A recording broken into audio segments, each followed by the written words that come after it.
Ada dua hal yang tadi Bapak sampaikan soal netralitas ASN itu, dalam hal ini kepala desa atau lurah.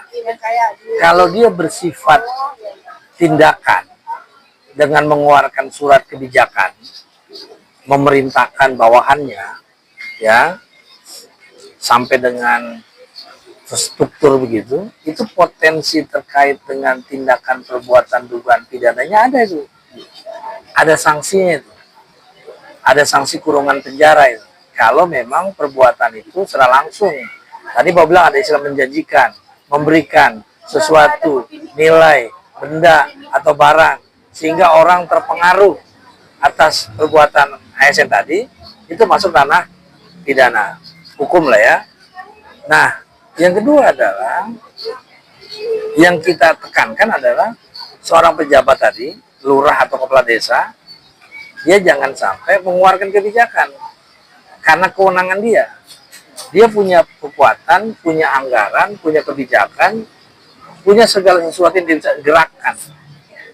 Nah, itu yang nggak boleh. Karena itu dia harus netral. Nggak boleh, tadi bilang, dia berpihak kepada salah satu calon atau peserta pemilu. Itu yang memang difokuskan dalam penyelenggaraan pemilu tahun depan. Supaya pemilu itu berkualitas, jujur, atau menghasilkan demokrasi diinginkan undang-undang. Kira yang diharapkan Bapak kan begitu, masyarakat lah. Kalau dari Bang Bandi ini ada unik nih masukannya, bahwa lahan parkir dijadikan ajang kampanye. Jadi mobil peserta pemilu parkir di situ, di tempat umum, orang melihat, jadi seakan-akan bahan kampanye. Apalagi mobilnya broken logo alat peraga kampanye. Nah, ini masukan bagus. Yang kedua tadi berkaitan dengan fasilitas ya terhadap yang ada di satu tempat tersebut.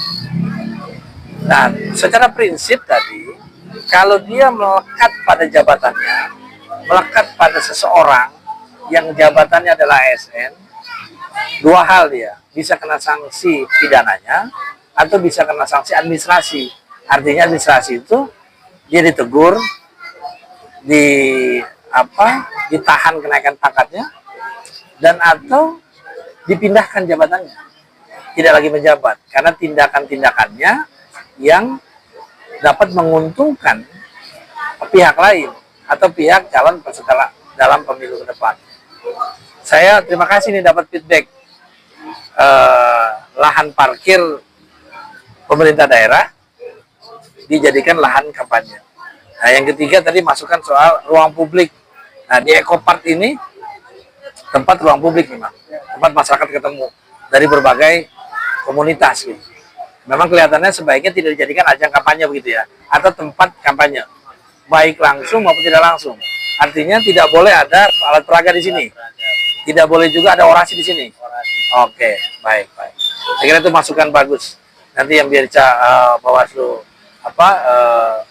rekonstruksikan di dalam pemilu 2029 ya, supaya betul-betul netralitasnya tidak hanya pada jabatan, tapi netralitas juga pada prasarana yang ada di DKI Jakarta.